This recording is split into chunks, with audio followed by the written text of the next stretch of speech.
دنیا میں کوئی انسان ایسا نہیں جو یہ کہے کہ مجھے کوئی غم نہیں، کوئی پریشانی نہیں، کوئی فکر نہیں، کوئی تکلیف نہیں، کوئی بیماری نہیں، کوئی دکھ نہیں، کوئی درد نہیں، کچھ بھی نہیں۔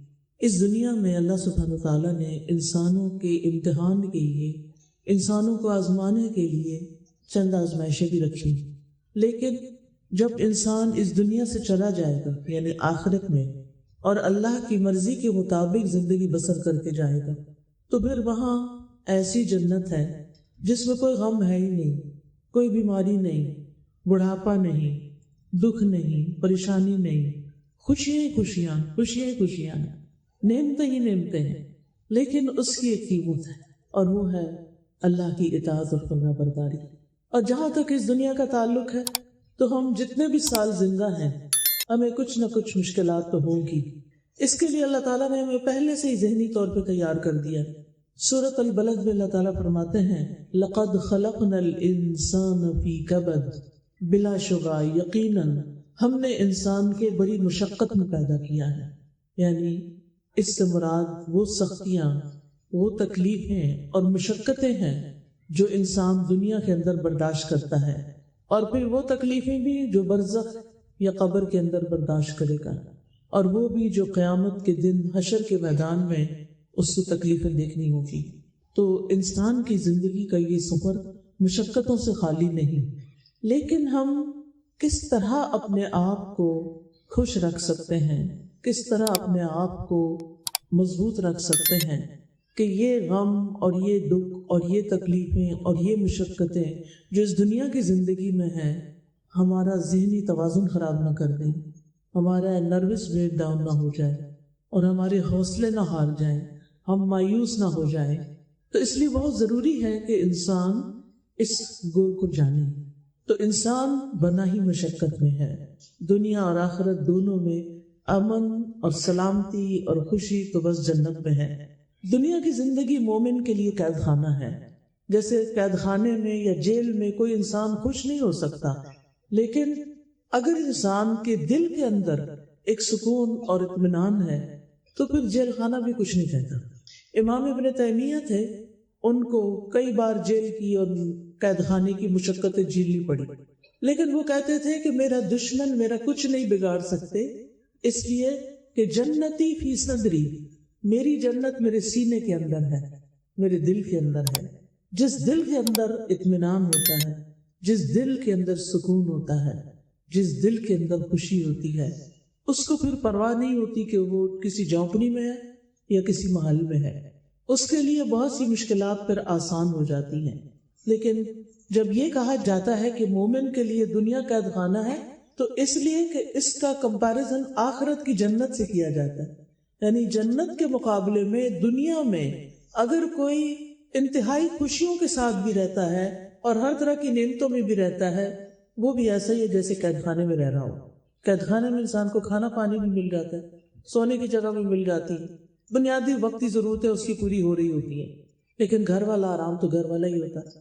تو مومن کا بھی اصل گھر دنیا نہیں ہے، ہم اس پلانٹ پہ، ہم اس زمین پر ہمیشہ رہنے کے لیے نہیں آئے، ہم تو صرف آزمائے جانے کے لیے آئے ہیں کہ ہمارا امتحان ہو رہا ہے۔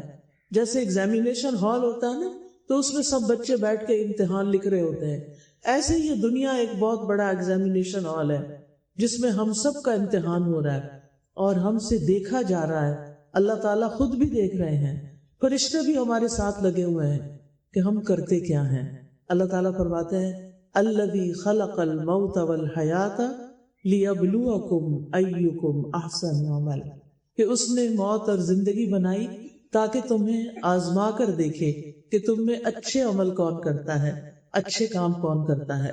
اور جو اچھے کام کریں گے ان کو اللہ سبحانہ وتعالیٰ اپنے فضل اور رحمت کے ساتھ جنت میں داخل کریں گے، اور وہاں پہنچ کر وہ کہیں گے وَقَالُوا الْحَمْدُ لِلَّهِ الَّذِي أَذْهَبَ عَنَّا الْحَزَنَ إِنَّ رَبَّنَا لَغَفُورٌ شَكُورٌ الَّذِي أَحَلَّنَا دَارَ الْمُقَامَةِ مِنْ فَضْلِهِ لَا يَمَسُّنَا فِيهَا نَصَبٌ وَلَا يَمَسُّنَا فِيهَا لُغُوبٌ، وہ کہیں گے اللہ کا شکر ہے جس نے ہم سے غم دور کر دیا، یقیناً ہمارا رب بخشنے والا قدردان ہے، جس نے اپنے فضل سے ہمیں ہمیشہ کی قیام گاہ یعنی جنت میں لا اتارا، جہاں ہمیں نہ تو کوئی مشقت اٹھانی پڑتی ہے اور نہ کوئی تھکاوٹ لاحق ہوتی، یعنی جنت میں انسان جتنی بھی سیر کر لے، جتنا بھی گھوم پھر لے، جو بھی کرے، تھکاوٹ نہیں ہوگی۔ دنیا میں آپ دیکھیں کہ آپ بہت اچھے کپڑے پہن کے بیٹھ جائیں تو وہ ان کپڑوں کی بھی تھکاوٹ ہو جاتی، یعنی اگر آپ بہت ہیوی قسم کا ڈریس پہن لیں، جیسے شادی پہ عام طور پہ پہنا جاتا ہے، لڑکیاں پہنتی ہیں، تو آپ دیکھیں گے لگتا تو خوبصورت ہے، شروع میں پہنتے تو اچھا لگتا ہے، لیکن تھوڑی دیر کے بعد پھر انسان کو گھبراہٹ بھی شروع ہو جاتی ہے۔ اسی طرح اگر آپ زیادہ زیور پہن لیں تو آپ تھک جاتے ہیں، آپ کو مشکل ہو جاتی ہے، کام نہیں ہوتا کوئی آپ سے۔ اسی طرح اگر آپ زیادہ کھا لیں تو کیا ہوتا ہے، چلنا پھرنا مشکل ہو جاتا ہے۔ اسی طرح اگر آپ زیادہ سو لیں تو کیا ہوتا ہے، تھکاوٹ ہو جاتی ہے، زیادہ سو کے بھی تھکاوٹ ہو جاتی ہے۔ کوئی بھی چیز اگر آپ زیادہ کر لیتے ہیں نا دنیا میں یا کم ہوتی ہے تو انسان کی زندگی بدمزہ ہو جاتی ہے۔ جنت میں ایسا کوئی مسئلہ نہیں ہوگا، آپ جتنا چاہیں کھائیں، سارا دن بھی کھائیں تو آپ کو کوئی تھکاوٹ نہیں ہوگی، کوئی سستی نہیں ہوگی، کوئی بدمزگی نہیں ہوگی، کوئی بدہضمی نہیں ہوگی، اور پیشاب پخانا تو ویسے ہی ختم ہو جائے گا، وہ تو ہوگا ہی نہیں زندگی میں۔ یعنی انسان اپنے آپ سے بھی اذیت اٹھاتا ہے، اپنی اسمیل بھی اس کو تکلیف دیتی ہے، لیکن جنت میں جو کچھ بھی انسان کھائے گا وہ اس طرح ہضم ہو جائے گا کہ اس کے جسم میں کوئی گندگی نہیں بنے گی، وہ کھایا پیا گلا سڑے گا نہیں اندر جا کے۔ تو کتنا سکون ہے، کتنی خوشی ہے۔ جنت کا ایک چکر ساری زندگی کی تھکاوٹیں، ساری زندگی کے فکر، ساری زندگی کی پریشانیوں کو ختم کر کے رکھ دے گا۔ نبی صلی اللہ علیہ وسلم نے فرمایا، قیامت کے دن اہل جنت میں سے اس آدمی کو پیش کیا جائے گا جسے دنیا میں لوگوں میں سے سب سے زیادہ تکلیفیں پہنچی تھی، یعنی اس کو بہت ہی تکلیف سے زندگی بسر کرنی پڑی۔ پھر اسے جنت میں صرف ایک غوطہ دے کر پوچھا جائے گا، اے ابن آدم، کیا تم نے کبھی کوئی تکلیف دیکھی؟ کیا تجھ پر کبھی کوئی سختی بھی گزری؟ وہ عرض کرے گا، اے میرے رب تیری قسم، کبھی کوئی تکلیف میرے پاس سے گزری بھی نہیں۔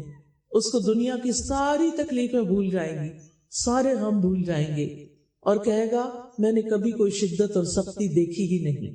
تو یہ ہے جنت جو اللہ نے متقی لوگوں کے لیے تیار کر رکھی ہے، جو اللہ سے ڈرتے ہوئے زندگی بسر کرتے ہیں، اللہ کی فرما برداری میں زندگی بسر کرتے ہیں۔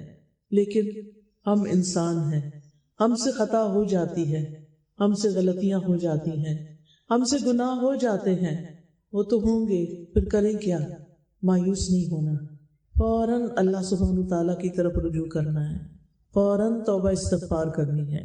بڑے بڑے نیک لوگوں سے بھی لغزش ہو جاتی ہے کہ بھی انسان ہے۔ آپ کو معلوم ہے قرآن مجید میں حضرت یونس علیہ السلام کا قصہ آتا ہے۔ وہ اللہ سبحانہ تعالیٰ کے ایک بڑے بزرگ پیغمبر تھے، ان کی قوم نے ان کو اتنا ستایا کہ وہ اللہ کا حکم آنے سے پہلے ان کو چھوڑ کے چلے گئے۔ چلتے گئے آگے سمندر آ گیا تو کہنے لگے کہ میں اس قوم کے ساتھ اب نہیں رہ سکتا، یہ بڑی نافرمان قوم ہے، میں ان کو چھوڑ کے جا رہا ہوں۔ تو وہ سمندر میں انہوں نے ایک کشتی دیکھی تو اس کشتی میں سوار ہو گئے، تو کشتی چلی تھوڑی دیر تو ڈوبنے لگی۔ اب کرہ ڈالا گیا کہ کسی ایک بندے کو کشتی سے باہر پھینکیں گے تو تب کشتی چل سکتی ہے، ورنہ سارے ڈوب جائیں گے۔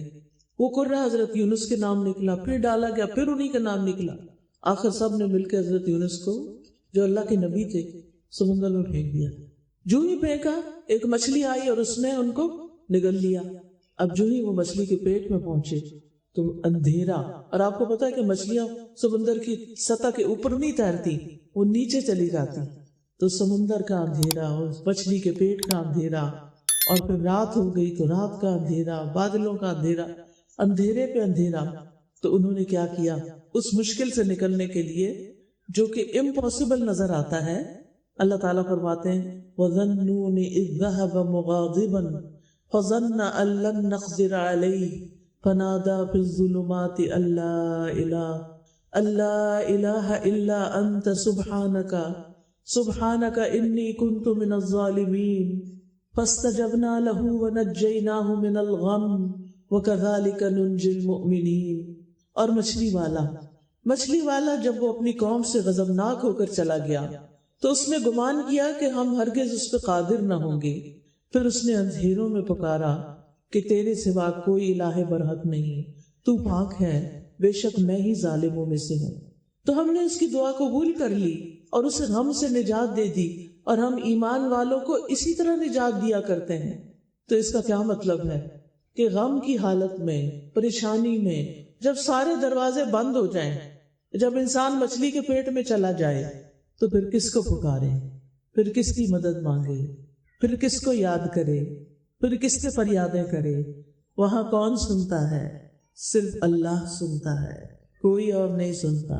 نہ ماں، نہ باپ، نہ بہن، نہ بھائی، نہ کوئی رشتہ دار، کوئی بھی نہیں سنتا، صرف اللہ ہی سن سکتا ہے۔ تو انہوں نے اللہ ہی کو پکارا۔ اور ویسے بھی ہم دیکھیں، ہر نماز میں سورۃ فاتحہ پڑھتے ہیں، اور سورۃ فاتحہ میں ہم کیا پڑھتے ہیں؟ ایاک نعبد و ایاک نستعین، صرف تیری ہم عبادت کرتے ہیں اور صرف تجھ سے ہی ہم مدد چاہتے ہیں، تو ہی ہمارے لیے کافی ہے۔ حسبنا اللہ و نعم الوکیل، نعم المولا یا نعم النصیر، کافی ہے ہمیں اللہ، اللہ کی مدد کافی ہے۔ حسبنا اللہ و نعم الوکیل، بڑا بہترین کارساز ہے، وہی اصل کام بنانے والا ہے۔ نعم المولا و نعم النصیر، بہترین مددگار، بہترین مدد فرمانے والا، بہترین کارساز، بہترین حمایتی۔ ابراہیم علیہ السلام کو جب آگ میں پھینکا گیا تو انہوں نے کیا پڑھا تھا؟ حسبی اللہ لا الہ الا ہوا علیہ توکلت وہو رب العرش العظیم۔ انہوں نے بھی حسبی اللہ پڑھا۔ یونس علیہ السلام نے اللہ کو پکارا، اور اللہ سبحانہ وتعالیٰ نے مچھلی کو حکم دیا اور اس نے ان کو لا کے کنارے پہ ڈال دیا، اور وہ بڑے ہی پریشان حالت میں تھے، تکلیف میں تھے، لیکن اللہ سبحانہ وتعالیٰ نے ان کی تکلیف دور کر دی اور ان پر ایک کدو کی بیل اگا دی جو سایہ بھی کرتی تھی، اور پھر کدو کھا کے انہوں نے اپنا علاج بھی کر لیا، اور پھر واپس اپنی قوم کی طرف گئے تو قوم بھی توبہ کر چکی تھی۔ اور یہاں پر اللہ سبحانہ وتعالیٰ فرماتے ہیں کہ فَاسْتَجَبْنَا لَهُ وَنَجَّيْنَاهُ مِنَ الْغَمِّ، ہم نے اس کی دعا قبول کر لی اور ہم نے اسے غم سے نجات دی۔ تو اس سے یہ پتہ چلتا ہے کہ جب ہم آیت کریمہ پڑھتے ہیں، لا الہ الا انت سبحانک انی کنت من الظالمین، اللہ کے سوا کوئی عبادت کے لائق نہیں، اے اللہ تو پاک ہے، میں یقیناً ظالموں میں سے، قصور میرا اپنا ہے، گناہ میرے اپنے ہیں، غلطیاں میری ہیں۔ جب انسان اپنی غلطی کا اعتراف کرتا ہے تو اللہ تعالیٰ اس سے بڑا خوش ہوتا ہے، کیونکہ شیطان نے تکبر کیا تھا، ابا، انکار کیا، واستکبر، اور تکبر کیا، وکان من الکافرین، اور وہ کافروں میں سے ہو گیا۔ تو جب انسان اللہ کے حکم سے انکار کرتا ہے اور تکبر کرتا ہے کہ میں بڑی چیز ہوں اور اللہ کا حکم نہیں مانتا، تو پھر اللہ تعالیٰ کی ناراضگی آتی ہے۔ شیطان انسان کا دشمن ہے، شیطان انسان کے پیچھے لگا رہتا ہے اور وہ اس کے دل میں طرح طرح کے خیالات ڈالتا ہے، وسوسے ڈالتا ہے، اور کبھی کبھی اس کو ایسی باتیں سکھاتا ہے، اللہ نے تمہارے لیے کیا کیا، تمہاری تو کوئی دعائی قبول نہیں ہوتی، کوئی فائدہ نہیں اللہ تعالیٰ کو پکارنے کا، جاؤ کسی اور کے پاس۔ لیکن ہم دیکھتے ہیں کہ کس طرح اللہ سبحانہ تعالیٰ نے اس دعا کی بدولت یونس علیہ السلام کو معاف فرما دیا، اور یونس علیہ السلام کو غم سے نجات دی، اور ساتھ ہی خوشخبری دی کہ اور سارے مومنوں کو بھی ہم ایسے نجات دیتے ہیں۔ یعنی مطلب کیا تھا کہ اگر کوئی شخص کسی تکلیف اور غم اور مصیبت کے وقت یہ دعا پڑھتا ہے تو اللہ تعالیٰ اس کی تکلیف کو دور کر دیتے ہیں۔ آیت کریمہ پڑھیں، سنائیں مجھے۔ شابش، بہت ہی اچھا۔ تو اس سے کیا پتہ چلتا ہے کہ جب دل پہ بوجھ آئے، جب دل پہ غم آئے، جب کوئی فکر آئے، جب دل اداس ہو، جب دل پریشان ہو، تو کیا کریں؟ یہ آیت کریمہ پڑھیں، تسبیح پڑھیں۔ تسبیح غموں کا علاج ہے۔ آپ دیکھیں یہاں بھی وہ کیا کہتے ہیں، سبحانک، تو پاک ہے، اللہ تیرا کوئی قصور نہیں ہے، غلطی میری اپنی ہے، تو پاک ہے، تو ظلم نہیں کرتا، تو کسی پہ زیادتی نہیں کرتا، تو سب کا مولا ہے، تو سب پہ رحم فرماتا ہے، غلطی میری اپنی۔ آپ دیکھیں کہ آدم علیہ السلام نے جب شیطان کے بہکاوے میں آ کے اس درخت کا پھل کھا لیا تھا جس سے منع کیا گیا تھا، تو پھر کیا ہوا؟ اللہ تعالیٰ ناراض ہو گئے۔ انہوں نے اللہ تعالیٰ کو کیسے منایا؟ ربنا ظلمنا انفسنا وان لم تغفر لنا وترحمنا لنکونن من الخاسرین۔ آپ تو سب پڑھے لکھے ہیں ماشاءاللہ، بہت ہی خوشی ہو رہی ہے مجھے کہ آپ کو اتنی دعائیں آتی ہیں اور ضروری دعائیں آتی ہیں۔ اس دعا کا بھی مطلب کیا ہے کہ اے ہمارے رب، ہم نے اپنی جان پہ ظلم کیا، اگر تو نہیں بخشے گا اور تو رحم نہیں فرمائے گا ہمارا تو بڑا نقصان ہو جائے گا۔ تو اپنی غلطی مان لینا، اپنے گناہوں پہ توبہ کر لینا، اپنے کسی قصور کو یاد کر کے رو دینا، یہ اللہ تعالیٰ کی رحمت لاتا ہے اور دعائیں جلدی قبول ہوتی ہیں۔ اچھا، ہمارا عام طور پر رواج یہ ہے کہ جب کوئی تکلیف آتی ہے تو ہم لوگوں کو کہتے ہیں مجھے پڑھ کے دے دو۔ اچھا، وہ جب پڑھتے ہیں تو وہ کہتے ہیں انی کنت من الظالمین، وہ تو اپنے قصوروں کی معافی مانگ رہے ہیں، آپ کو کیا دیں گے؟ انہوں نے یہ تو نہیں کہا کہ یہ لڑکی جس نے مجھے کہا ہے یہ بڑی ظالم ہے، نہیں، وہ تو نہیں کہہ سکتے۔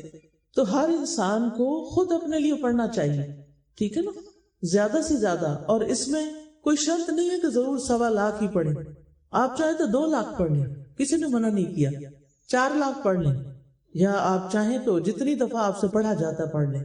لیکن اصل چیز کیا ہے کہ آپ کے اندر ایک تاثیر ہونی چاہیے، پڑھتے وقت آپ کا دل رونا چاہیے، اللہ میری سے غلطی ہو گئی ہے، اس وجہ سے میری شامت آئی ہے، آپ مجھے معاف کر دیں۔ تو اپنی غلطیوں کا اعتراف جو ہے یہ انسان کی سرشت میں ہے، شیطان نہیں مانتا اپنی غلطی، اور جو انسان اپنی غلطی نہ مانے وہ شیطان کا بھائی ہے، ٹھیک ہے نا۔ اب ہمیں دوسروں کو تو ہم نہیں منوا سکتے، لیکن ہم اپنی اپنی فکر تو کر سکتے ہیں نا، اپنی مشکلات سے تو نکلنے کے لیے یہ وظیفہ کر سکتے ہیں اور کرتے رہنا چاہیے۔ تو اس آیت سے یہ بات پتہ چلتی ہے کہ تسبیح کرنا، لا الہ الا اللہ پڑھنا، اس میں 2 چیزیں پڑھی ہیں انہوں نے، لا الہ الا انت، دوسرے لفظوں میں ہم کہتے ہیں لا الہ الا اللہ، اس لیے غم کا علاج لا الہ الا اللہ میں، اللہ کے سوا کوئی عبادت کے لائق نہیں۔ جب کبھی دل بوجھل ہو کثرت سے پڑھے لا الہ الا اللہ، لا الہ الا اللہ، لا الہ الا اللہ، آپ دیکھیں کہ تھوڑی دیر کے بعد آپ کا دل ہلکا ہونے لگے۔ تو دوسرا ہے سبحانک، تو پاک ہے، تو اس میں ہم کیسے پڑھ سکتے؟ سبحان اللہ، سبحان اللہ، سبحان اللہ۔ ایک دفعہ سبحان اللہ کہنے سے زمین اور آسمان کے بیچ کی فضا بھر جاتی ہے، اتنا بڑا کلمہ ہے یہ۔ ایک دفعہ الحمدللہ کہنے سے میزان بن جاتا ہے، اتنے وزنی ہیں یہ کلمات۔ اللہ کا ذکر بہت بڑی چیز ہے، معمولی چیز نہیں ہے۔ وَلَذِكْرُ اللَّهِ أَكْبَرُ، اس لیے ہمیں کثرت سے اللہ کو پکارنا چاہیے، اور جو اللہ کو پکارتا رہتا ہے الا بذکر اللہ تطمئن القلوب، خبردار اللہ کے ذکر سے دلوں کو اطمینان آ جاتا ہے۔ لیکن ہم اکثر یہ بھول جاتے ہیں، ہم بھول جاتے ہیں کہ اللہ کے ذکر میں اطمینان ہے، اللہ کے ذکر میں سکون ہے۔ تو اللہ سبحانہ تعالیٰ کو ہر حال میں یاد کرتے رہیں اور تسبیح پڑھتے رہیں اور لا الہ الا اللہ توحید کا اقرار کرتے رہیں۔ اس دعا کے بارے میں نبی صلی اللہ علیہ وسلم نے فرمایا، یونس علیہ السلام ذوالنون کی دعا جب وہ مچھلی کے پیٹ میں تھے، یعنی لا الہ الا انت سبحانک انی کنت من الظالمین، جب بھی کوئی مسلمان کسی معاملے میں ان الفاظ کے ساتھ اپنے رب سے دعا کرے اس کی دعا ضرور قبول ہوگی۔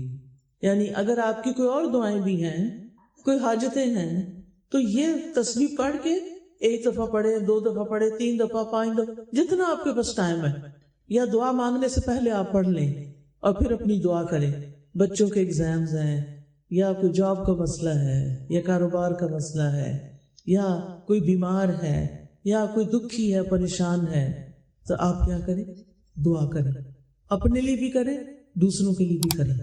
مسلمان کی دعا مسلمان کے حق میں قبول ہوتی ہے، اور اس کے لیے فرشتہ دعا کرتا ہے یا اللہ اس کو بھی یہی عطا فرما۔ اسی طرح رسول اللہ صلی اللہ علیہ وسلم نے فرمایا، کیا میں تمہیں ایسی چیز نہ بتا دوں کہ جب تم میں سے کسی آدمی کو کوئی رنج و الم ہو، دنیا کی آزمائشوں میں سے کوئی آزمائش آ جائے اور وہ اس دعا کو پڑھے تو اس کی تکلیف دور ہو جائے گی؟ تو آپ سے کہا گیا کیوں نہیں؟ آپ نے فرمایا وہ مچھلی والے کی دعا ہے، لا الہ الا انت سبحانک انی کنت من الظالمین۔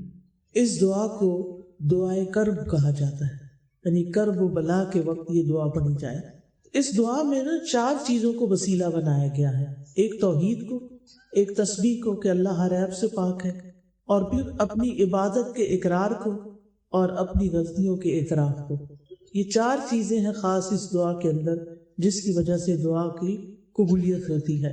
جب انسان لا الہ الا اللہ کہتا ہے، توحید کا اقرار کرتا ہے، تو اس کا مطلب یہ ہوتا ہے کہ یا اللہ میں کچھ نہیں، میرے ہاتھ میں کچھ نہیں، انسانوں کے پاس کچھ نہیں، اصل میں تو تیرا نام ہے، اصل میں تو سب کچھ کرنے والا تو، شفا تو دیتا ہے، دکھی لوگوں کے دکھ دور تو فرماتا ہے، بھوکوں کو تو کھلاتا ہے، یعنی سب کچھ تو ہی کرتا ہے، زمین آسمان کا نظام تو ہی چلاتا ہے، ہر چیز تیرے اختیار میں ہے، تیرے قبضے قدرت میں ہے۔ تو جب ہم یہ اقرار کرتے ہیں تو پھر اس کے نتیجے میں اللہ تعالیٰ ہم سے راضی ہوتا ہے، کیونکہ اللہ تعالیٰ سب سے بڑا ہے اور اللہ تعالیٰ کو یہ پسند ہے کہ بندے اس کی بڑائی کا اظہار کریں۔ پھر اللہ تعالیٰ ہر عیب اور ہر نقص سے پاک ہے، اور جب ہم یہ یقین کر لیتے ہیں نا تو پھر ہمارے دل میں اللہ تعالیٰ کے لیے بدگمانی نہیں آتی، پھر بندہ اللہ سے ناراض نہیں ہوتا۔ کئی لوگوں کو دیکھا گیا ہے اگر ان کا مسئلہ حل نہ ہو تو نماز ہی چھوڑ دیتے ہیں۔ توبہ توبہ، اس سے توبہ کرنی چاہیے، کبھی بھی اللہ تعالیٰ کے ساتھ ضد نہیں لگانی چاہیے۔ کیا کوئی اللہ سے جیت سکتا ہے؟ کوئی اللہ کو ہرا سکتا ہے؟ ہرگز بھی نہیں، کبھی بھی نہیں ہو سکتا۔ اس لیے اپنی غلطیوں کو دیکھنا چاہیے، اللہ تعالیٰ سے بدگمان نہیں ہونا چاہیے۔ بعض اوقات ایسا ہوتا ہے کہ ہماری زندگی میں کوئی ایسی چیز آ جاتی ہے جو ہمیں بڑی ناپسند ہوتی ہے، مثلاً کسی لڑکی کی شادی کسی ایسی جگہ ہو گئی کہ اس کے سسرال اس کو پسند نہیں ہے، کسی کو اپنا شوہر پسند نہیں، کسی کے لیے کوئی اور مشکل کھڑی ہو گئی، ایسی چیزیں زندگی میں ہوتی رہتی ہیں۔ پھر انسان کہتا ہے اب میں کیا کروں، کس طرح اس مسئلے سے نکلوں، کیا کروں، کیسے کروں؟ لیکن جب وہ یہ دیکھتا ہے کہ اللہ تعالیٰ فرماتے ہیں قرآن مجید میں عَسَىٰ أَن تَكْرَهُوا شَيْئًا وَيَجْعَلَ اللَّهُ فِيهِ خَيْرًا كَثِيرًا، ہو سکتا ہے ایک چیز تمہیں سخت ناپسند ہو اور اللہ تعالیٰ اس میں بہت بڑی خیر ڈال دے۔ بعض اوقات آپ کی ٹرانسفر کسی اور شہر میں ہو جاتی ہے، آپ کا کاروبار کہیں اور ہوتا ہے، آپ کو اپنے دوست، ماں باپ، بہن بھائی چھوڑنے پڑتے ہیں، یہ سارے دکھ کے وقت ہوتے ہیں، لیکن پھر آپ کیا سوچتے ہیں اس میں بھی کوئی خیر ہوگی، اس کے پیچھے بھی کوئی حکمت ہوگی، اللہ تعالیٰ میرے حق میں کبھی بھی برا نہیں کرتا، اللہ تعالیٰ بڑا ہی مہربان ہے، یا اس میں کوئی خیر ہوگی، کوئی فائدہ ہوگا۔ اور بعض سلف صالحین کہتے ہیں کہ ایک میرا فیصلہ ہوتا ہے اور ایک اللہ کا فیصلہ ہوتا ہے، نافذ تو اللہ کا فیصلہ ہوتا ہے۔ جب وہ اللہ کا فیصلہ نافذ ہو جاتا ہے اور وہ میری مرضی کے خلاف بھی ہوتا ہے تب بھی میں خوش ہوتا ہوں، میں کہتا ہوں میرا رب مجھ سے زیادہ جانتا ہے، میرے حق میں کیا بہتر تھا اس کو زیادہ پتہ ہے۔ مثلا آپ کو بیٹے کی بڑی خواہش ہے اور بیٹی پیدا ہو جاتی، کتنا دکھ لگ جاتا ہے لوگوں۔ بعض لوگ تو بیٹی دیکھتے بھی نہیں ہیں، عید ہی کو جا کے دے دیتے ہیں، یا مار ڈالتے ہیں، یا پھینک دیتے ہیں، ایسے بھی واقعات ملتے ہیں۔ یا بیوی کو گھر سے نکال دیتے ہیں، حالانکہ اس میں بیوی کا کوئی قصور نہیں، وہ تو اللہ کا فیصلہ نا، جس کو چاہے بیٹے دے، جس کو چاہے بیٹیاں دے، جس کو چاہے دونوں دے، جس کو چاہے کچھ بھی نہ دے، یہ تو اللہ کا فیصلہ ہے، یہ تو اس کو پتا ہے کہ کس کے ساتھ کیسا معاملہ کرنا ہے۔ بندے کا کام کیا ہے کہ اللہ کے فیصلوں پہ راضی ہو جائے، یہ سوچ کے کہ اللہ زیادہ علم والا ہے، اللہ کی حکمت زیادہ ہے، اگر مجھے نہیں پتا تو میری اپنی عقل کا قصور ہے، کیونکہ میری عقل چھوٹی ہے، اللہ نے پتہ نہیں اس بیٹی سے کیا کام لینا ہے۔ مجھے خود اپنا واقعہ یاد ہے کہ جب میں پی ایچ ڈی کرنے کے لیے گلاسگو گئی تو مجھے نہیں پتا تھا کہ میں تیسری بیٹی ایکسپیکٹ کر رہی ہوں۔ اب یہ تھا کہ پڑھائی بہت سخت تھی اور پاکستان کا سسٹم ذرا ریلیکس ہوتا ہے، وہاں کا سسٹم بھی بڑا مختلف تھا، اور پڑھنے میں مجھے ہر چیز نئی، کھانا نیا، رہن سہن نیا، یعنی پاکستان اور یو کے کا بہت بڑا فرق ہے۔ اچھا اب کیا کروں، اور اوپر سے کچھ کھایا نہ جائے، جو کھاؤں باہر نکل آئے۔ اچھا جس کو پتا چلے وہ ایک ہی مشورہ دے، تم اس کو ابارٹ کر دو، ختم کر دو، تم کیسے پڑھو گی، یہ تو تم کیسے سنبھالو گی، پتہ نہیں کیسے کیسے خوف دلائے۔ میں نے ایک ہی ٹھانی ہوئی تھی، میں نے کہا یہ اللہ کا فیصلہ ہے، میں کسی دم کو نہیں لے سکتی، مجھے جینے کا حق ہے، اس بچے کو بھی جینے کا حق ہے، مجھے حق نہیں کہ میں اس بچے کو مار ڈالوں، چاہے ابتدائی دنوں میں کیوں نہ ہو، کیونکہ بہت ارلی سٹیج پہ دل دھڑکنا شروع ہو جاتا ہے، لائف شروع ہو جاتی ہے، روح تو بعد میں آتی ہے، لیکن اس سے پہلے بھی جو گروتھ ہو رہی ہوتی ہے وہ لیونگ چیزیں ہوتی ہیں جو گرو کرتی ہیں نا، وہ ڈیڈ تھوڑی ہوتی ہے چیز، جو مردہ چیز ہوتی ہے وہ تو بڑھتی ہی نہیں، وہ تو ادھر ہی رک جاتی ہے، وہ تو ختم ہو جاتی ہے، گر جاتی ہے خود ہی، لیکن جو زندہ ہوتی ہے اس کو تو نہیں آپ مار سکتے۔ خیر میں نے تو اللہ کا فیصلہ سمجھ کے قبول کر لیا، اللہ نے بیٹی دی، اللہ نے سنبھالنے کی توفیق دی، اللہ نے سارے انتظام کر دیے، اور الحمدللہ آج وہی بیٹی میری آنکھوں کی ٹھنڈک ہے کہ کوئی قرآن پڑھاتی ہے۔ تو میں سوچتی ہوں، کبھی کبھی میں کام پڑھتی ہوں کہ اگر میں کسی وقت بھی کمزور پڑ کے لوگوں کی باتوں میں آ کے اور مشوروں میں آ کے میں یہ فیصلہ کر لیتی تو آج مجھے یہ خوشی تو نصیب نہ ہوتی. تو بعض اوقات 4 بچے نا 5واں انوانٹیڈ نہیں چاہیے تھا، نہیں چاہیے، کیوں ہو گیا، کیوں ہو، بس ضد لگائی گیا، ختم ہو جائے، رو رہے ہیں، دو رہے ہیں، کچھ نہ کچھ کھا پی رہے ہیں تاکہ خود ہی ابارٹ ہو جائے. نہیں، اللہ نے فیصلہ کیا نا، آپ کو دینا چاہتا ہے اللہ، بس لے لیں، کسی جان کو نہ مارا. بہت بڑی پکڑ. لیکن ہمارے ہاں عام طور پہ ہمارے بچے ستاتے ہیں، بالکل ستاتے ہیں، اس میں کوئی شک ہی نہیں. لیکن آپ کو پتا ماں بننا کتنا بڑا اجر کا کام ہے، کتنا بڑا اجر کا کام ہے. ایک ایک لمحہ جو وہ اس کے ساتھ گزارتی ہے، اگر ماں کے پاؤں تلے جنت ہے تو خود ماں کے لیے جنت نہیں ہوگی پھر. اگر وہ اللہ تعالیٰ کی عبادت کرتی ہے، اللہ کو مانتی ہے اور اچھے کام کرتی ہے، حتیٰ کہ اگر ایک بچہ فوت ہو جاتا ہے تو وہ بھی ماں کے لیے سفارشی بنے گا اور وہ ماں کو جنت میں لے جا کے چھوڑے گا. تو یہ بچے کو معمولی چیز تھوڑی ہے. ٹھیک ہے تکلیف ہے، لیکن ان مع العسر یسرا. آپ دیکھیں اگر آپ کے پاس بچے نہیں ہیں اور آپ بازار سے گڑیاں خرید کے لے آتے ہیں، ٹوائے خرید کے لے آتے ہیں، بھالو خرید کے لے آتے ہیں، جو آپ نے دیکھا ہوگا کہ بہت فیشن چل پڑا ہے نا بچوں کو اسٹف ٹوائے دینے کا. وہ تو وہ لوگ دیتے ہیں جو اپنے بچے پیدا نہیں کرتے، وہ اتنے بڑے بڑے بھالو بنا کے کوئی بچوں کو دیتے ہیں. کیا یہ روئی کا بھالو اور انسان کا بچہ ایک چیز ہے؟ جو خوشی آپ کو ایک اصلی بچے سے ہوتی ہے وہ ان گڑیوں سے تھوڑی ہوتی ہے. یعنی کتنا انسان کی مت مار دی نا شیطان نے، اور انسان شیطان کے پیچھے لگ گیا. یعنی ہمیں بچے نہیں چاہیے، ابھی نہیں چاہیے، ابھی نہیں چاہیے. کہاں سے کھلائیں گے؟ رازق آپ رازق، آپ نہیں رازق. اور آپ دیکھیے کہ جو دنیا آگے بڑھ رہی ہے تو نئے نئے مسائل نکل رہے ہیں. اب کووڈ سے پہلے کسی کو پتا تھا آن لائن بھی کام ہوتا ہے اور آن لائن بھی بزنس ہوتا ہے اور آن لائن بھی کمایا جا سکتا ہے. آج تو چھوٹے چھوٹے علاقوں میں لوگوں نے، میں کبھی کہیں جاتی ہوں تو میں پوچھتی ہوں کیا کرتے ہیں آپ کے میاں، کیا کرتے ہیں بھائی. یعنی ہر جگہ چھوٹے سے چھوٹے اور بڑے سے بڑے شہر میں مجھے لوگوں نے بتایا آن لائن کام کرتے ہیں اور اتنا اتنا کما لیتے ہیں. کوئی آن لائن بچوں کو پڑھا رہا ہے، کوئی آن لائن کچھ اور کر رہا ہے. پاکستان میں بیٹھ کے امریکہ کے بچوں کو پڑھا رہے ہیں، کسی کو کچھ سکھا رہے ہیں، کسی کو کچھ بیچ رہے ہیں، کچھ خرید رہے ہیں. کیا آج سے 5 سال پہلے بھی کسی کو اس کا آئیڈیا تھا یا 10 سال پہلے؟ نہیں. اللہ نے لوگوں کے رزق کے نئے طریقے نکال دیے. تو رازق ہم نہیں ہیں، رازق اللہ ہے. اس لیے رزق کے خوف سے کہ کھائیں گے کہاں، کسی بچے کو قتل نہیں کرنا چاہیے. وہ بھی ایک جان ہے اور اس کا بھی حق ہے کہ وہ جیے. تو بہرحال اگر کسی سے کوئی ایسا گناہ ہو گیا ہے تو اللہ سبحانہ وتعالیٰ سے بہت بہت توبہ کرے تاکہ اس کی وجہ سے اپنی آخرت خراب نہ ہو. تو یاد رکھیے اگر کوئی تکلیف آ جاتی ہے اور غم لگ جاتا ہے تو غمگین رہنا کوئی نیکی کا کام نہیں ہے. یہ یاد رکھیں. اگر کوئی شخص یہ کہتا ہے نا اچھا کوئی بات نہیں، غم ہے تو ٹھیک ہے، بس اب غم لگ گیا ہے، اب ایسے ہی ٹھیک ہے، ایسے ہی زندگی گزرے گی.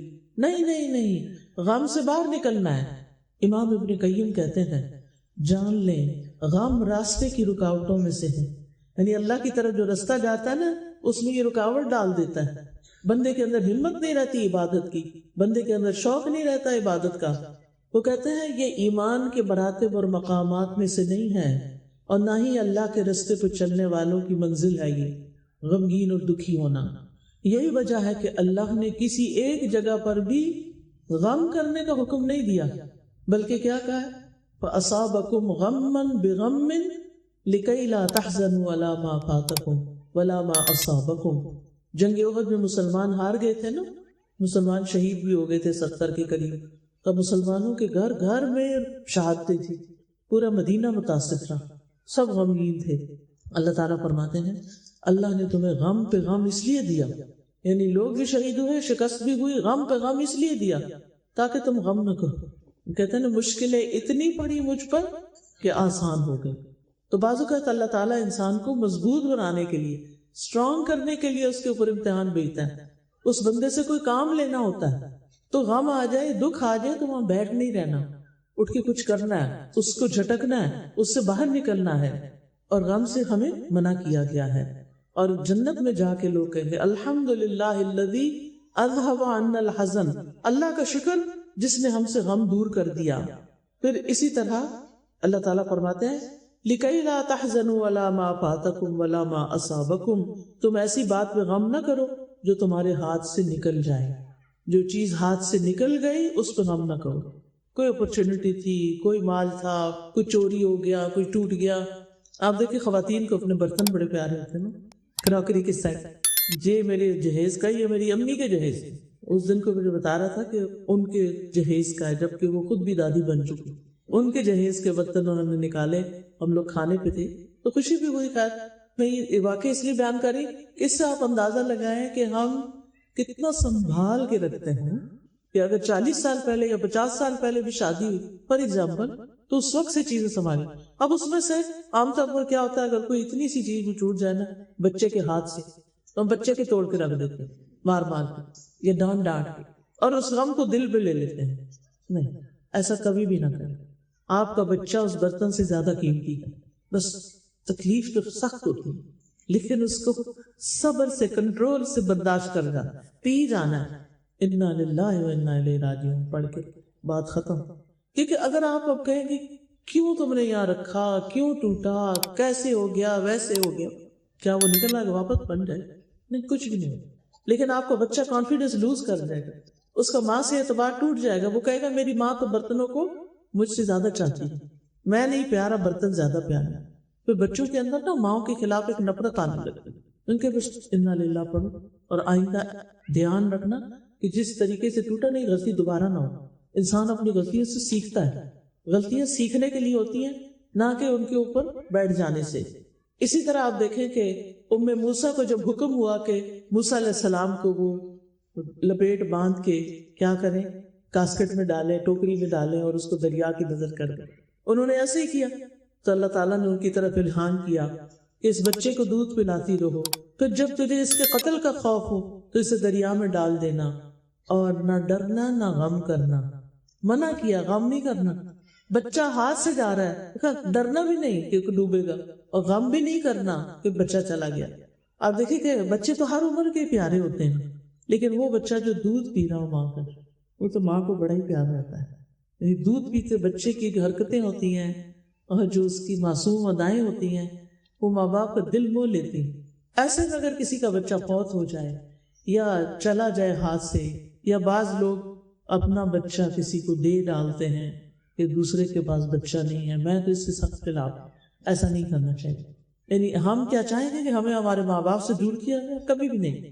تو اگر اللہ نے آپ کو نہیں دیا تو کوئی بات نہیں دیا، کوئی وجہ ہی ہوگی نا.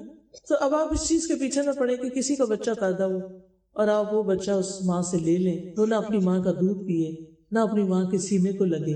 وہ جو خوشبو سونگتا رہا اتنا عرصہ، اب اس خوشبو سے ماں کی محروم کر دیا جائے، تو ایسا نہیں کرنا چاہیے.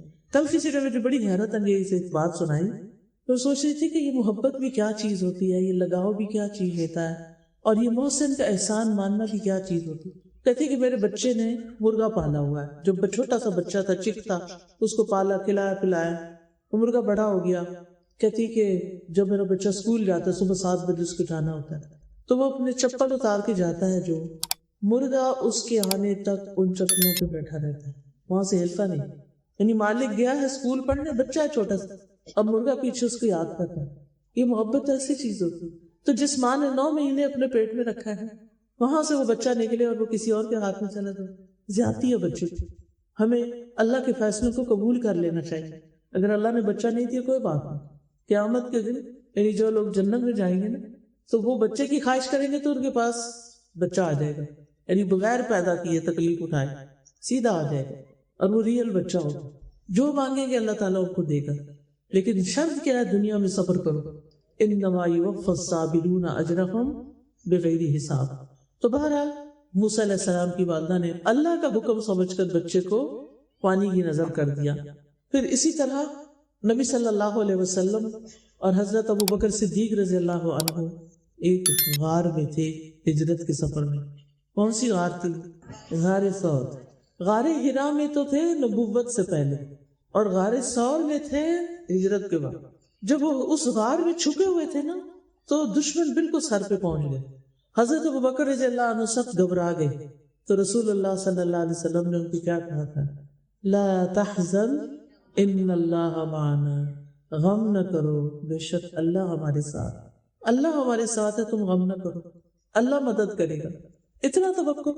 اور یاد رکھیں غم کا علاج ہی یہی ہے کہ انسان کے اللہ میرے ساتھ، شوہر چھوڑ گیا ہے، اللہ تو ہے نا، بچے سارے چلے گئے ہیں، بڑے ہوتے ہیں نا بچے، تو آج کل کیا ہوتا ہے، ایک امریکہ چلا جاتا ہے، دوسرا افریقہ چلا جاتا ہے.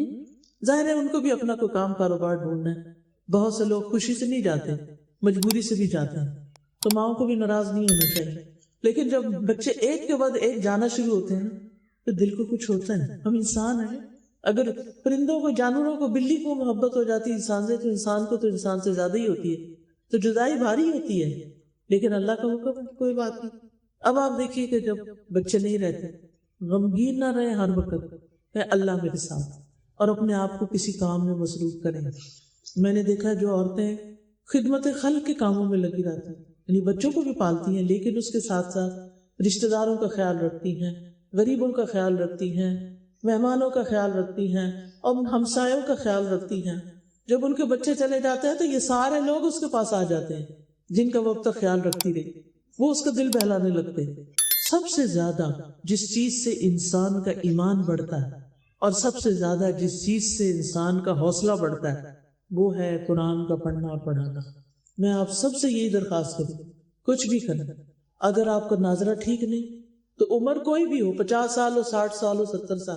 میں ایک آرٹیکل پڑھ رہی تھی، ایک 80 سال کی عورت نے پورا قرآن حفظ کیا، پورا قرآن، لگی رہی کئی سال لگ گئے، لیکن اس کا حفظ ہو گیا.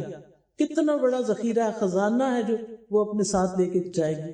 اب جو خواتین پڑھنے لکھنے میں لگ جاتی ہیں، چاہے وہ بوڑھی ہو چکی ہوں، چاہے مشکل ہو، ان کے لیے پھر غم نہیں رہتے. ان کو اتنی اچھی مصروفیت مل جاتی ہے کہ وہ بچے کال بھی کرے تو کہتی ہیں، بعض خواتین مجھے بتاتی کہتے ہم پڑھ رہے ہوتے ہیں کیونکہ سبق دیر سے یاد ہوتا ہے، زیادہ پڑھنا پڑتا ہے، ہم پڑھ رہے ہوتے ہیں، بچے کا فون آتا ہے تو میں تھوڑی سی بات کر کے، اچھا بچے پھر بات کریں گے، میں ذرا پڑھ رہی ہوں. پھر یہ حال ہو جاتا ہے، پھر پڑھنے کی اتنی دلچسپی لگ جاتی ہے، سارے غم بھول جاتے ہیں. اور آپ کو پتا طالب علم کے لیے رشتے پر بچھاتے ہیں، کسی تاجر کے لیے نہیں بچھاتے، کسی بادشاہ کے لیے نہیں بچھاتے، طالب علم کے لیے بچھاتے ہیں، خوش ہو کر اس کام سے جو وہ کر رہا ہوتا ہے. لہٰذا اگر آپ غموں سے چھٹکارا چاہتے ہیں تو قرآن کے اندر ہی یہ پاور ہے کہ وہ آپ کو غم سے نجات دلا دیتا ہے.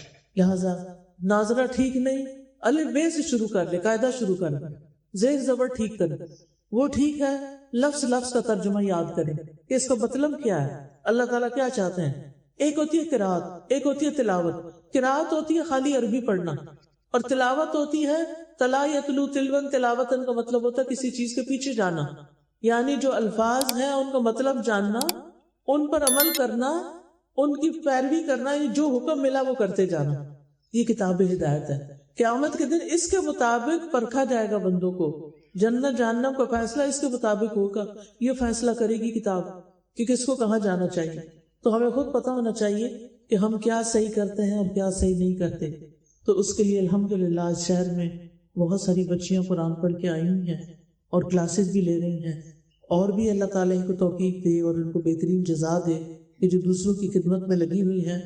تو میں سمجھتی ہوں کہ ہم نے سے ہر شخص جو اس مجلس میں موجود ہے اسے اپنے ساتھ تہیہ کر لینا چاہیے کہ میں نے مرنے سے پہلے اللہ کی باتیں ضرور سمجھنی ہے، کہ اللہ تعالیٰ نے یہ جو کتاب میرے پاس بھیجی اور 1400 سال سے اس میں کوئی تبدیلی نہیں ہوئی، یہ کیا کہتی ہے، یہ کیا بتاتی. ایک حرف پر 10 نیکیاں. کوئی اور کام بتائے مجھے ایسا کہ وہ کرنے پہ 10 نیکیاں اکٹھی مل جائے. حرف اتنا چھوٹا کام، حرف جتنا، الف لام میم 3 حرف ہے، 30 نیکیاں. تو جو شخص پورا سپارہ پڑھ جائے، جو شخص پورا قرآن حفظ کر جائے، پھر اس کی کتنی نیکیاں، اس کے درجے کتنے، وہ کہاں پہنچے گا. اور اگر ہم نے یہ کام نہیں کیا، اللہ کے کلام کو نہیں پکڑا، تو پھر ابن قیم کہتے ہیں 4 چیزیں جسم کو برباد کرتی ہیں: پریشانی، غم، بھوک اور بیداری، اور یہ صحیح نیند نہ لینا. وہ کہتے ہیں پریشانی اور غم انسان کے ارادے کو کمزور کر دیتا ہے، زندگی میں کچھ کرنا چاہتا نہیں کر سکتا، دل میں کمزوری پیدا کر دیتے ہیں، بندے اور اس کے کاموں میں محنت کرنے کے درمیان رکاوٹ بن جاتے ہیں، جو کام اس کے لیے مفید ہوتے ہیں وہ کرنے نہیں دیتے، یعنی غم.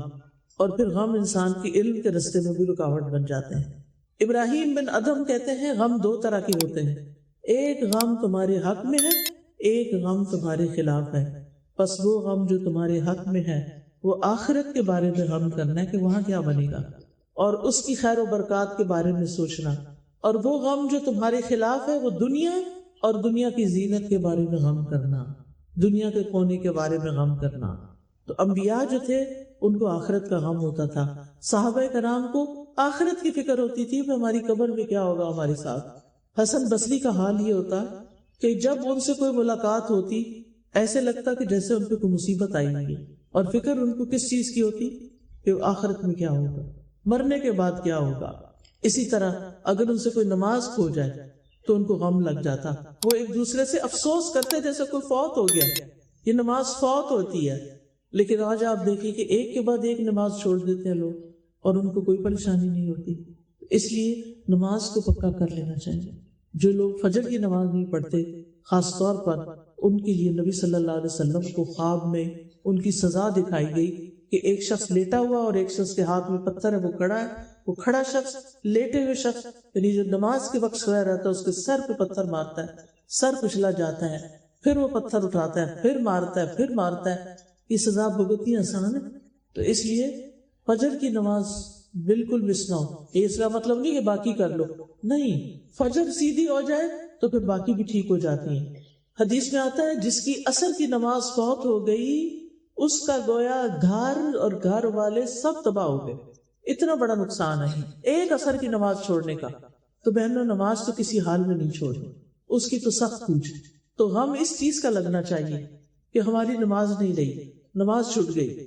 پھر اسی طرح ایک اور چیز کا غم لگنا چاہیے کہ ہر دن ہماری زندگی کم کر رہا ہے۔ ہم تو برتھ ڈے منانے کے چکر میں پڑ گئے ہیں نا کہ خوش ہوتے ہیں کہ ایک سال اور زیادہ مل گیا۔ اصل حقیقت کیا ہے کہ ایک سال زندگی کا کم ہوا ہے۔ پتہ نہیں کس بات کی خوشی مناتے ہیں۔ لوگ مجھ سے پوچھتے ہیں کہ برتھ ڈے منائے کہ نہ منائے، تو میں ان سے پوچھتی ہوں کہ برتھ ڈے کیوں مناتے ہیں؟ اس لیے مناتے ہیں کہ ہماری زندگی میں ایک سال بڑھ گیا۔ میں کہا واقعی بڑھ گئے، واقعی۔ مثلا پچھلے سال آپ 20 سال کے تھے، اب آپ 21 سال کے ہو گئے، تو جو آپ کی ٹوٹل عمر تھی مثلا 40 سال کسی عمر ہے، تو جب 20 سے وہ 21 کا ہوتا ہے تو باقی اس کے پاس کیا رہ گیا؟ 19 رہ گئے۔ زندگی کم ہوئی یا زیادہ ہوئی؟ کم ہوئی۔ تو آپ کے بچے بھی بعض اوقات ہو سکتا ہے آپ کو کہتے ہو سکتے اس علاقے میں نہ ہو، مجھے نہیں معلوم کہ کتنا اس کا اہتمام ہے، کیونکہ وہ وبا سب تک پھیلی ہوئی ہے، کووڈ کی طرح ہر جگہ پہنچی ہوئی ہے، اور سوشل میڈیا کی وجہ سے ہر چیز ہر جگہ پہنچ جاتی ہے۔ تو بعض اوقات مائیں کہتی نہیں، ہمارے بچے ضد کرتے ہیں، مائیں بچوں کو نا کاغذ لے کے بیٹھ کے سمجھائیں کہ یہ دیکھو اگر کسی کی عمر اتنی ہو اور وہ اس میں سے اتنے سال گزار لے تو باقی کیا بچا؟ کم رہ گیا یا زیادہ ہو گیا؟ کم رہ گیا۔ زندگی کم ہونے پہ تھوڑی خوش ہوتے ہیں، تو کانسیپٹ ہی غلط ہے۔ پھر آپ دیکھیں کہ اگر انسان کا دل پریشان رہتا ہے، غمگین رہتا ہے، تو اپنا علاج ضرور کرنا چاہیے، اپنے آپ کے سال میں نہیں چھوڑنا چاہیے۔ سب سے پہلی چیز یہ ہے کہ اللہ سبحانہ تعالیٰ کا ذکر، جو بھی تسبیح بتائی آپ کو، پھر تقدیر پہ یقین، قل لن یصیبنا الا ما کتب اللہ لنا، ہمیں ہرگز کچھ مصیبت نہیں آ سکتی مگر جو اللہ چاہے۔ پھر اللہ سے اچھا گمان رکھنا، ہم و غم ملنے پہ اجر کی نیت رکھنا کہ اگر مجھے کوئی تکلیف آئی ہے تو اس پر اللہ نے مجھے بڑا اجر لکھا ہے۔ پھر اپنے سے نیچے والے کو دیکھنا، مثلا کسی کے شوہر فوت ہو گئے تو عام طور پہ کیا ہوتا ہے، بچیاں جو ہیں وہ ماں باپ کے گھر چلی جاتی ہیں، کوئی کمانے والا نہیں رہتا۔ لیکن بعض لوگوں کو آپ دیکھیں کہ الحمدللہ شوہر کی جانے سے فرق نہیں پڑتا، اللہ تعالیٰ کوئی اور رستہ نکال دیتا ہے۔ تو ان لوگوں کے بارے میں سوچیں کہ جن کی شادی نہیں ہوئی، یا جن کی جوانی میں کہ شوہر فوت ہو، یا جن کے بچے ہی کوئی نہیں۔ آج وہ اٹک میں ایک درس تھا تو ایک خاتون اپنے بارے میں بتانے لگی، نہ ان کی ماں ہے، نہ باپ ہے، نہ بھائی ہے، نہ اولاد ہے، 2 بیوہ بہن ہیں۔ بات یہ ہے کہ ایسے بھی لوگ ہوتے ہیں جن کا کوئی بھی نہیں اللہ کے سوا، اور بہنیں بھی بیوہ، وہ آپ کی کیا مدد کر سکتے؟ تو اللہ ہے نا، جس کی زندگی میں اللہ ہے نا، ادھر اس کی زندگی میں کمی نہیں ہونی چاہیے۔ جب بھی کوئی چیز جائے تو آپ کہیں اللہ ہے نا، میرے لیے اللہ کافی ہے، میرا اللہ میرے ساتھ ہے، میرا اللہ میری مدد کرے گا۔ تو انشاءاللہ آپ دیکھیں گے کہ واقعی اللہ مدد کرے گا۔ پھر انبیاء کی زندگی کے بارے میں پڑھیں کہ ان کی زندگی میں کیسی کیسی تکلیفیں تھیں، پھر اللہ کی ہدایت کی پیروی کریں، قرآن پڑھنا شروع کر دیں، تسبیحات پڑھیں، نماز سے مدد حاصل کریں، کیونکہ نماز چھوڑنے والے سے اللہ کی مدد ختم ہو جاتی ہے۔ پھر صدقہ خیرات کیا کریں، کیونکہ صدقے سے بلائیں ٹلتی ہیں. دین پر استقامت اختیار کریں. ہر طرح کے حالات میں اللہ سے راضی رہیں. کاش کا لفظ نہ بولا کریں. لوگوں کی خدمت شروع کر دیں اور کثرت سے دعائیں کریں. خود بھی اپنے بچوں کو بھی سکھائیں. اور یا حی یا قیوم برحمتک استغیث پڑھا کریں. اللہم رحمتک ارجو فلا تکلنی الی نفسی طرفۃ عین لا الہ الا انت. چلے ہم دعا کر لیں. سبحان اللہ والحمد للہ ولا الہ الا اللہ واللہ اکبر ولا حول ولا قوة الا باللہ العلی العظیم. اللہم صلی علی محمد وعلی آل محمد کما صلیت علی ابراہیم وعلی آل ابراہیم انک حمید مجید. اللہم بارک علی محمد وعلی آل محمد کما بارکت علی ابراہیم وعلی آل ابراہیم انک حمید مجید. ربنا آتنا فی الدنیا حسنۃ وفی الآخرۃ حسنۃ وقنا عذاب النار. ربنا لا تزغ قلوبنا بعد اذ ہدیتنا وہب لنا من لدنک رحمۃ انک انت الوہاب. ربنا هب لنا من ازواجنا وذریاتنا قرۃ اعین واجعلنا للمتقین اماما. یا اللہ جو کچھ ہم نے پڑھا سنا ہے ہمیں اس پر عمل کی توفیق دے. تو ہم سب سے اس کو قبول کر لے. اللہ ہم سب کا یہاں آنا بیٹھنا سننا اللہ اس کو اپنی رضا کے لیے قبول کر لے. یا رب العالمین تو ہمارے والدین پر اپنی رحمت نازل فرما. رب ارحمہما کما ربیانی صغیرا. یا اللہ ہمارے بچوں پر اپنی رحمت فرما. ان کو نیک ہدایت عطا فرما. انہیں ہمارا فرما بردار بنا. ان کو سچا پکا ایمان عطا فرما. یا رب العالمین تو جتنی بھی بہنیں آئی ہیں ان بہنوں کی جتنی بھی دعائیں ہیں ان کے دلوں میں جو تمنائیں ہیں اللہ کو پورا فرما. ان کی تکلیفیں دور فرما. ان کے دکھ دور فرما. ان کی پریشانیاں دور فرما. یا رب العالمین جن بچیوں کی تکمیل ہوئی ہے انہوں نے قرآن پاک پڑھنے میں جو محنت کی ہے اللہ تعالیٰ اس کو قبول فرما اور انہیں اپنے کام کے لیے چن لے اور ان سے اپنے دین کی بہترین خدمت لے اور ان میں سے ہر بچی کم از کم 10 لوگوں کو قرآن پڑھائے. یا رب العالمین تو ہم سب کو اپنی رضا سے نواز. ہمارے دلوں میں ایک دوسرے کی خیرخواہی پیدا فرما دے. ہمارے گھروں میں سکون پیدا فرما دے. یا اللہ جنہوں نے اس مجلس کا اہتمام کیا ہے انہیں اس کی بہترین جزائے خیر عطا فرما. ان کی حسنات میں لکھ لے. جنہوں نے یہ انتظام کیا ہے اور اس کام کے لیے اتنی محنت کی ہے یا رب ان کی اس محنت کو قبول کر لے اور انہیں اس سے دنیا اور آخرت میں بدلہ عطا کرنا. ربنا تقبل منا انك انت السميع العليم وتب علينا انك انت التواب الرحيم. وصلى الله تعالى على خير خلقه محمد وعلى آله وأصحابه وأهل بيته أجمعين برحمتك يا أرحم الراحمين.